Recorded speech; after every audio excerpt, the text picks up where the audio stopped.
thank you for the introduction, and thanks to the organizers for allowing me this time to talk about the retrosynthesis solution we've developed for chemists. So this would be a very specific application of data science.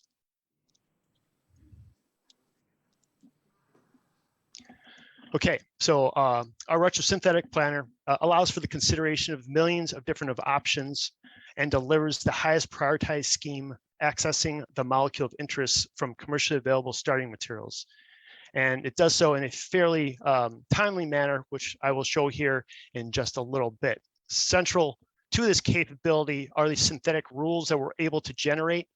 And we're able to generate this from a highly curated collection of reactions in our CS registries database. I think many of the talks today have centered on how important it is to have good data to develop good tools from them. And we really take a high degree of importance in the curation of these. So currently our rules are generated from a 25 million reaction data set. And to date, we've generated just over 150,000 rules to be used for these synthetic applications. But we will continuously be adding to both the curated reactions and the number of rules that are generated from them. So in the scheme, there will be two different types of transformations that will appear. The first will be experimental, fairly straightforward. These are actually transformations that exist in the literature and we were able to pull out. I show an example of a transformation at the bottom of the slide here. And when I show you the tool and schemes come up, you'll know it's a synthetic transformation or one that has experimental example in the literature because the predecessor in the product will be connected by this purple solid line. What the tool also provides, and once again, we'll show that to you in a second, is the ability for the user to see the evidence supporting this, be able to look in, see the organic transformation, the summary of the procedure, and the citation itself. In addition, if more than one way we're found to access the product, we'll have that be a button that can be clicked and the user can sort through the different options and even have the ability to change the scheme given their specific situation. They may highly prioritize a different transformation that was prioritized by the tool. The second type of transformation is what we call a predictive transformation. This kind of really has two sets of meanings. First of all, we could be talking about, hey, we're trying to synthesize a molecule that doesn't have a published synthesis in the literature.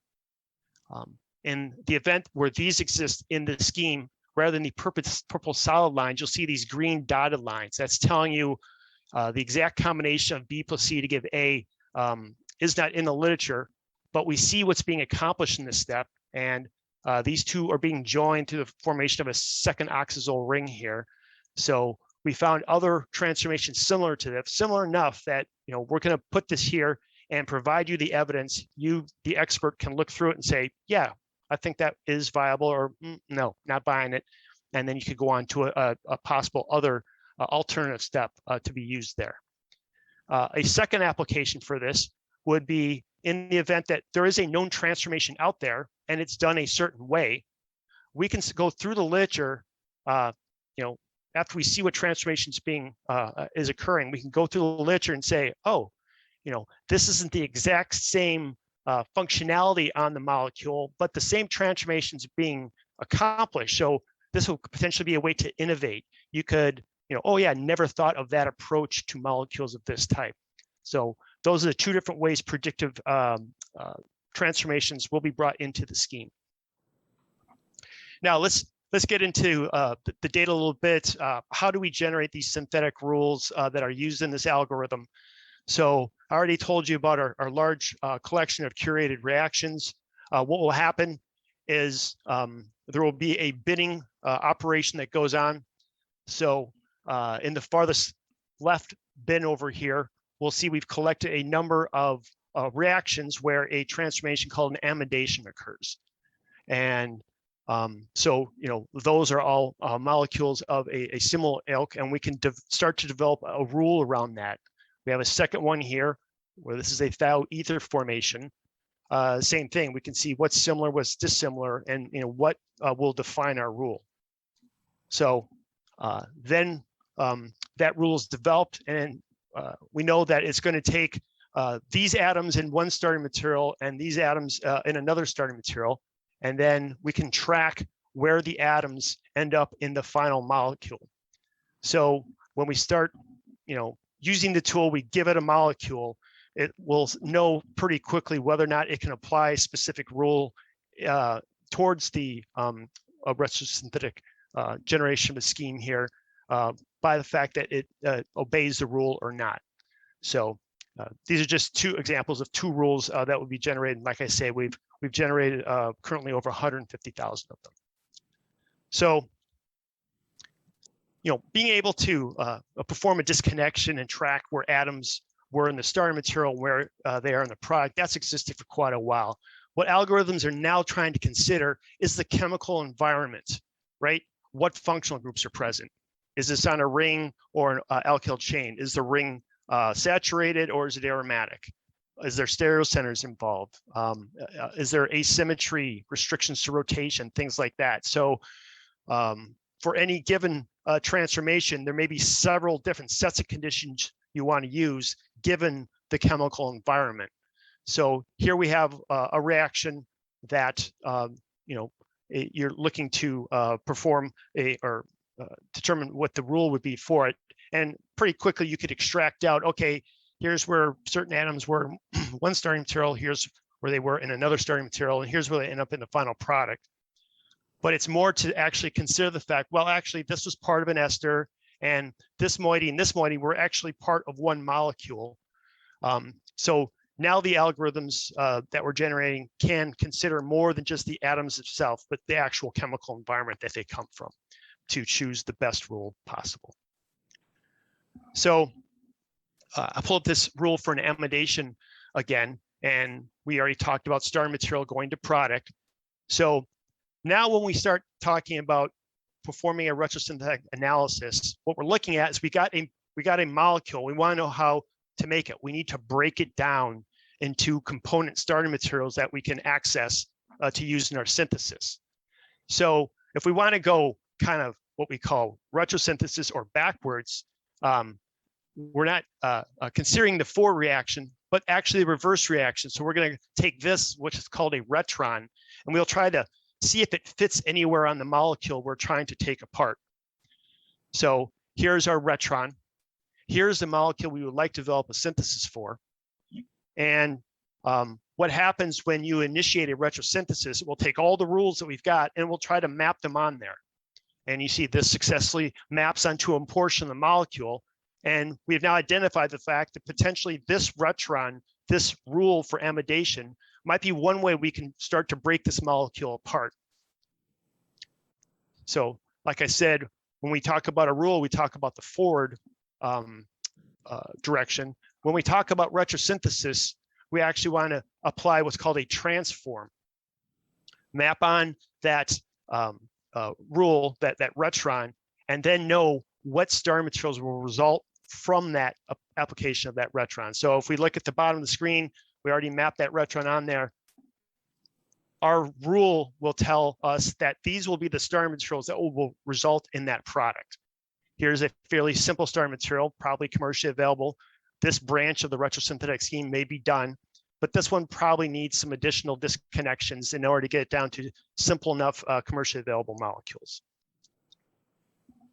All right, and then anytime you put a molecule on the table in front of a bunch of chemists, there'll probably be a lot of different schemes that will come out, a lot of different approaches depending on your background and which reactions work well for you and which ones don't, what have you. How does the algorithm actually decide which scheme it's going to show you? So here's an example of a tree over here showing all the possible ways that we could start to disconnect and simplify this molecule back to starting materials that we could use in a synthetic scheme towards accessing that molecule. I'm showing you over here on the left-hand side some of the data that's considered in the prioritization process. So we're going to consider complexity reduction. As I go from level to level to level, are we doing a good job of making this, simpler molecules smaller ones, lower molecular weight, less functionality, fewer rings, and back to actual commercially available starting materials. Reaction balance. When I'm disassembling a molecule, I'd like to make big steps. So if I can actually maybe hopefully cleave that thing in two and create two precursors of almost equivalent size, that would be making good progress. Whereas, if I was just taking a methyl group off of a very big molecule, I haven't really done a good job of making that simpler. Synthetic efficiency, those who know chemistry, this is a fairly straightforward thing. We'd like to get to our target molecule in few steps as possible and as high yield as possible. These are easy things to track. Atom efficiency. Green chemistry is a big thing, currently becoming a bigger thing, because we all realize the footprint waste can have, and we're trying to minimize that. So atom efficiency will look to see how many of the atoms in your starting materials are effectively getting incorporated into the products. Starting material coverage. If the starting materials have got back to, do they have a lot of suppliers? If so, you're probably going to get a better price than one starting material that's only available from one vendor, because they can almost put whatever price they want on that. So that's another factor we consider. Cost, pretty straightforward. I'd like to make this for as cost efficiently as possible. And evidence. I'd like my steps to have several pieces of evidence. Maybe a certain approach isn't working, I can go to plan B, plan C. So you like to see a lot of evidence associated with the transformations in your scheme. All right, and just before we go into the actual live demo portion, just kind of summarizing our approach to predictive planning. These are approaches not only to make molecules that are novel or don't have published synthetic schemes towards them. This is also ways of looking for better ways to do known transformations. So if a synthetic approach to a molecule is already published out there, there may be better ways to do individual steps. And this is what our tool does. And I'll show you that once again in the live demo. And then we provide lots of other functionality capabilities for the chemist to use to find the most suitable reaction conditions and do it pretty quickly. So these are all other functionalities part of the SciFinder-n platform. So with that, I'd like to kind of show this whole thing in action. And I'll be performing a retrosynthetic analysis of this compound, which is actually a rimegepant. It's a treatment for migraines. So let me actually get out of my transformation here and into my platform. So here I am on the SciFinder-n homepage, and I've already clicked on the retrosynthesis button. I can draw a molecule in here, but you just saw me copy a CS registry number. This will make life a lot easier. I can paste that in there and hit this convert text to structure. I could also come in with a smile string and an inchy string, just to avoid having to redraw this whole molecule here. So you see that's uploaded, and now I'm going to actually start the process of creating a retrosynthesis of this molecule. There are a number of things that the user can do to influence it even before it starts to execute. You have the ability to declare how many steps of depth are you willing to go to get back to these commercially available starting materials. I have also the ability to select which rule set would I like to use. Our common rule set is just fine for use maybe 95 or 95% plus percent of the time. But there'll be certain instances where maybe it's a fairly novel scaffold, something that doesn't have a lot of synthetic work done around it. And in those cases, I might want to include uncommon and rare rules as well. We give the user the ability to define, well, what is reasonably priced to me? And so I can say, I'm willing to pay up to X for the starting materials as a part of this retrosynthesis. And then there are some additional things that I can do here. If I want to tell the tool, as you start your retrosynthetic analysis, this is the first bond I'd like you to break. And here I'm trying to find a way to break these fairly evenly. So there's been good progress made in simplifying these molecules. And then there's also a possibility here if I want to protect a portion of the molecule, let's say I already have some of this material. I don't need this algorithm to break this down any further. I've got some on my benchtop. So I could protect this, and then it won't be touched by the retrosynthetic analysis. So let's just go ahead and launch this. And so what's going to do now, it's going to take that molecule, it's going to start mapping rules on it, seeing what the results of the different options are, and then bringing back the most highly rated scheme here. So here's the scheme that comes back. And so you can see we've gone to 3 steps of depth to get to these starting materials here. And you'll notice that some of these have little shopping carts on them. That's telling you that this material is actually commercially available. So we have a chemical supplier index where the catalogs of a lot of chemical suppliers have been uploaded. Pricing and availability is there. And so I can use that pricing along with the yields that I've pulled out of the literature, or the algorithms pulled out of the literature, to give myself some idea of what I can expect in the way of yield of this scheme and the pricing I'm going to be spending for the starter materials to make 100 grams. 100 grams is just kind of the standard that we put in there. So you're always comparing apples to apples. And so if I start looking at different approaches here, I can use this as a way of comparing the different schemes to see which one's most efficient for my purposes. I said that the user could access the information, the evidence used to put this together. I can do that by looking at the Steps tab. Here I can click on the evidence, and it will go into the reaction browser and pull up that reaction, show you a summary of the reaction conditions that were used. There's actually an experimental protocol associated with this as well. I can open this up and actually see the text of the steps that were used. And then here's the citation itself. So I can get a better feeling for exactly what conditions were being used there. There's also the ability for me to look in other ways. Maybe I don't like this step.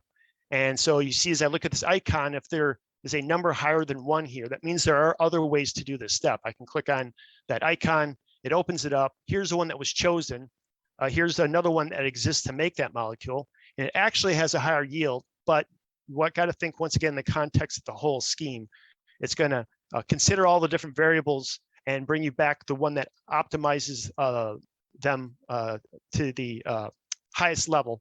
But if I do decide I want this one, I can select this. It will put that in there and then recalculate the whole scheme.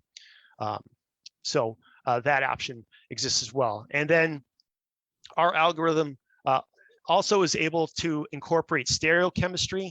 So here we see a transformation where a stereo center is being generated. And what this is telling me is that there are transformations in the literature that are stereo selective.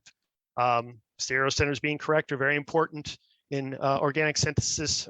We've all heard stories of things like thalidomide, where having the wrong stereo center can have a very, very bad effect on the toxicity or what have you of the molecule. So I can go in here and pull up the evidence and know that this transformation is being done in a stereo selective, maybe even a stereo specific manner. And I can click on this evidence and look up that information and find out about that. So something you may notice here is that a couple of these steps don't have any alternative steps. A couple of them have a few, and preferably I'd like to have more things to consider here, more alternatives. There may be things I want to tweak or change. Maybe I don't like this specific transformation here. Let's take a look at what's happening up here. You see the word generating. So what it's doing, it's looking at this scheme and it's saying, are there other ways to do these transformations that maybe aren't exactly the same in functionality, but still accomplishes the same step? For example, here I'm trying to combine. Gary, just sorry to interrupt, but we're getting to the end now. So if you could, yep, I will wrap up. Come to your summary. Yeah. Yes. Okay. And then let me just quickly highlight one additional capability. I'm working here on a known compound. Let's say I wanted to access a compound that does not have a example out there in the literature. I can bring this into the browser, and I can say, I would like to see if this potentially could be made. I search, that's not known, it's not covered by any patents, so I can hit my retrosynthetic analysis, I can initiate the scheme. It will go away, say, couldn't find experimental. I'm trying to generate a predicted scheme, and then I'll cut to the chase. Here's what comes back. So we see some purple steps, meaning that these are experimental steps, and it's saying this one is not known, but we found a closely related transformation that you can consider. I can dive into the evidence, consider it, and say, yeah, that looks good, or look at some of the alternative steps there. So yeah, thank you for your time and your attention, and I'd be happy to answer any questions.